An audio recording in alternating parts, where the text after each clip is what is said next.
Good morning, traders. Manny Cabrera here, co-founder of MDC Trading Academy with today's pre-market forecast for Monday, December the 14th. We're also going to give you a preview of things you need to look forward to this week.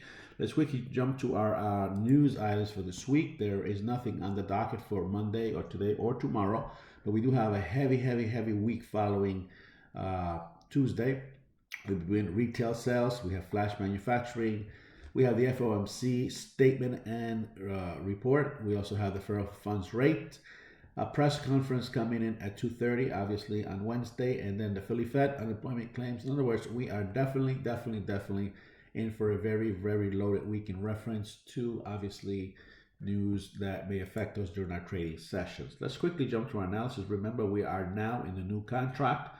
So our analysis is based on the March 21 contract. This is unbelievable that I'm saying this. March 21.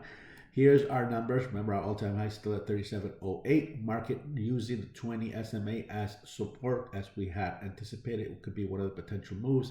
Market clearly bounces off there. Right now, it's rallying.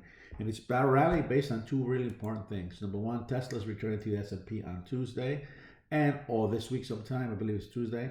And also the Pfizer vaccine is beginning to be made available, but the market's definitely rallying to the upside. What are we expecting today in reference to trading? Let's look at another time frame here a little deeper. We have a huge gap, and I think that gap is based on the new contracts, new people coming into the new contracts, plus the news coming in from Pfizer and from Tesla. I think we're going to get a bit more of a rally. Support area is very clear here. Remember, this area here is a very key level in the market here. As we can see, this thing has been holding the market up for quite some time in both directions, to the upside and to the downside. So that's a very key support level. They can't tell very much here in which direction we're expecting, what we're going to do specific in the market, simply because this is too much of a huge of a time frame. But we do know, however, that we're expecting more continuation to the upside. What that's going to look like, we have to look at another time frame here. So we go to what we call our analysis time frame here. And as you can see here, guys, this is the intraday high of Friday. See how the market clearly breaks through it in the pre-market. See here, your huge gap. There's your other consolidation. There is your continued run to the upside. I think this is our north-south line here, right here. This will be our north-south line. What that means here, this is where the market is going to determine whether it's going to continue to the upside or otherwise. Now, remember, this is our immediate support level here, expecting this to hold and continue with the confluence of this resistance areas in this trend line.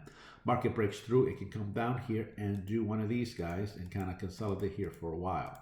Now remember, if the market gets towards this area here, now the gap makes sense. Now the market can potentially rally to the downside just to fill the gap, from this level here. If it cannot hold support here, and then we can expect something like that. And that's going to be the key. What happens after it reaches here? My expectation is that the market is just going to rally right back to the upside. That's my expectation. But the first test this morning is obviously going to be here. Is the market going to hold support there? Now, obviously, if the market breaks this particular area here, this previous pivot, then you might expect the market to rally and potentially head towards all-time highs once again. Take care. Have a great session, and we'll see you during the week.